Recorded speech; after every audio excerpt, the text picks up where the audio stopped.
Hello, আশা করি তোমরা সবাই ভালো আছো। তো প্লে স্টোরের গেম এবং এনিমি, এই দুইটা জিনিস, গেম আর এনিমি, আর এদিকে বলতে পারো গিটার তবলা, আর মাঝে মধ্যে কিছু মুভি সিরিজ দেখা, এই 4-5টা জিনিস নিয়ে আমার জীবন। এছাড়া লেখাপড়া আমাকে করতে হয়।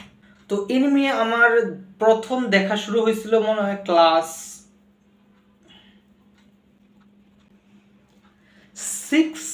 5-6 এর দিকে। তো আমি প্রথম দেখছিলাম ডেথ নোট এনিমিটা। তো আমি তখন জানতাম না এটা এনিমি। তো এনিমি আর কার্টুন মানে তোমরা জানো অনেকেই। তো আমি ছোট করে যদি বলতে চাই, কার্টুনকে তুমি বলতে পারো হইতেছে ছোটা ভীম বা মোটু পাতলু, এগুলাকে। যদিও আমার মোটু পাতলু দেখে অনেক লাভ হয়েছে, সেটা হচ্ছে আমি হিন্দি শিখছি মূলত মোটু পাতলু দীক্ষাই বাচ্চা থাকতে। তারপর মনে করো একবার ইন্ডিয়াতে গেছিলাম ডাক্তার দেখাইতে, ওই নাকের হাড় বেড়ে গেছিল। তো ওইখানে গিয়ে আমার এই হিন্দি অনেক হেল্প হয়েছে, আমি হিন্দি অনেক বুঝতে পারছি। এই মোটু পাতলু কার্টুন না দেখলে হয়তো হইতো না। এখন আমি অনেক আন্ডারস্ট্যান্ডিং এর জন্য ভিডিও দেখি যেগুলা হিন্দিতে আছে ইউটিউবে। তো বুঝতে পারতেছো হিন্দিটা আমার অনেক কাজে দিচ্ছে। আর এনিমে আমি মূলত ডাবে দেখি, কিন্তু যেগুলা ডাব নাই একদমই ওইগুলো আমি সাবেও দেখি। মূলত জাপানি ল্যাঙ্গুয়েজ, জাপানি এনিমেটা হয়। তো এখন কার্টুন তো বললাম মোটু পাতলু আর ছোটা ভীম। তো এনিমিকেও তুমি কার্টুন বলতে পারো, কিন্তু এই কার্টুনগুলোর পিছনে লজিক আছে। মনে করো প্রথম এপিসোডে যদি দেখায় একটা জায়গায় হাত কাটতে গেছে, দ্বিতীয় এপিসোডও দেখাবে ওখানে কাটায় আছে। বিষয়টা বোঝার চেষ্টা করে, মানে সবকিছুর পিছনে একটা লজিক রাখার চেষ্টা করে। মনে করো যদি দেখায় যে ওই ওয়ার্ল্ডে ম্যাজিক আছে, তাহলে তোমার মনে করো ওইভাবে দেখাবে যে ম্যাজিক যদি থাকতো তাহলে কি হইতো, এবং উল্টাপাল্টা কিছু না। তো ডেথ নোট এনিমিটা যদি আমি বলতে চাই, তুমি ট্রায়াল দিতে পারো, অনেক ভালো একটা এনিমি। তো এটা আমি যখন দেখতাম তখন মনে করো আমাদের বাসায় ওয়াইফাই ছিল না, আমার পার্সোনাল কোনো মোবাইল ছিল না। তো আমার সুখন স্যার, স্যার দেখলে বুঝতে পারবে, আমার ভিডিও অনেকে দেখে। তো সুখন স্যার কী করতো, রেগুলার 2টা বা 3টা এপিসোড করে দিত ডেথ নোটের, এবং আমি পড়তাম। পড়া দেওয়ার পরে এই এপিসোডগুলো দিত, আমি দেখতাম। মানে ইংরেজি ডাব, তখন তো ইংরেজি তো বুঝতাম না, কিন্তু আমি দেখতাম, এতই মজা লাগতো।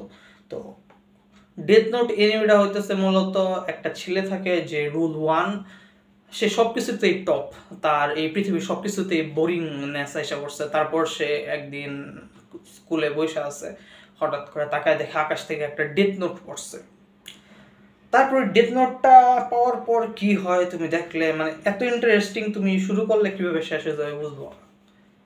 এখন এনিমি দেখবা কিভাবে, বহুত সাইট আছে, সাইটের নাম বলা যাবে না, আমি একবার ওয়ার্নিং স্ট্রাইক খাইছিলাম, তাই আমি আর বলতেছি না। ফ্রিতেও তুমি চাইলে দেখতে পারো, নিজে জোগাড় করো সাইটগুলো, তোমার মতো গিয়ে খুঁজো। আর যদি টাকা দিয়ে দেখতে চাও তাহলে নেটফ্লিক্স আছে এবং আরও অনেক সাইট আছে, তুমি জোগাড় করে তোমার মতো দেখো। আমি কিছু বলতে চাই না, একবার ওয়ার্নিং স্ট্রাইক খাইছি, আমি আর খাইতে চাই না ভাই, অনেক খারাপ লাগে।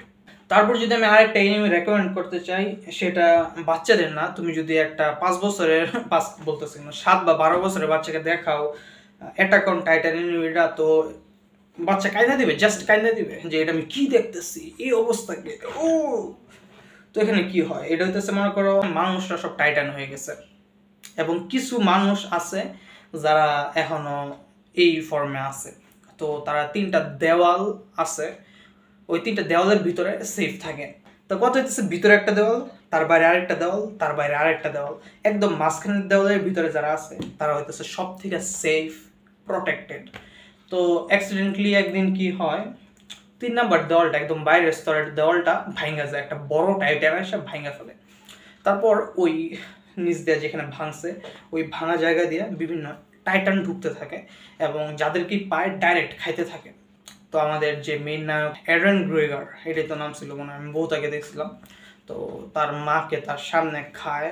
তো ওই সিনটা যদি তুমি দেখো, একটা 12 বছরের বাচ্চা দেখলে কাঁদতে থাকবে, তুমি দেখা বলবা যে এটা মানে এরকম কেন করছে। অনেক এনিমি 18+ আছে, 18+ মানে যে ওইসব না, মারামারি কাটাকাটি থাকলেও 18+ বলে অনেক সময়, মানে বুঝতে পারতেছ। মূলত সব কিছুই থাকে, মানে তুমি এই যে ইংরেজি ওয়েব সিরিজ দেখছো না কিছু, ঠিক একই স্টাইলের ওয়েব সিরিজ মনে করো কার্টুন আকারে। তো তারপরে তারা ট্রেনিং নেয়, এবং টাইটানগুলোকে মারতে চাইলে তাদের ঘাড়টা কাটতে হবে, কারণ ঘাড়ের মধ্যেই মানুষটা থাকে। শুনে তোমার অদ্ভুত লাগতেছে, তুমি দেখলে বুঝবা।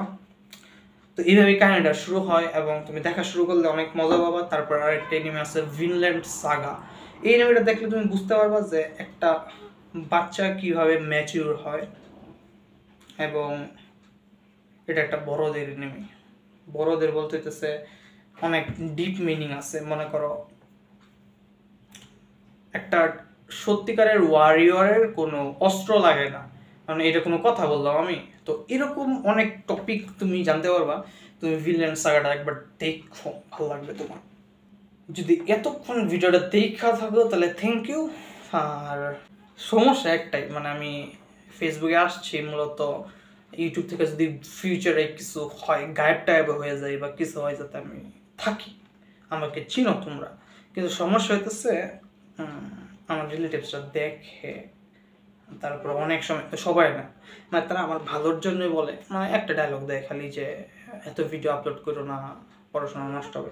আরে ভাই, পড়াশোনা তো আমি করি, আমার ভিডিও বানাতে তো ভালো লাগে। হ্যাঁ, ফেসবুকে আসছে দেখা দেখছো, অনেকে জানতাম না আমার ইউটিউব চ্যানেল আছে।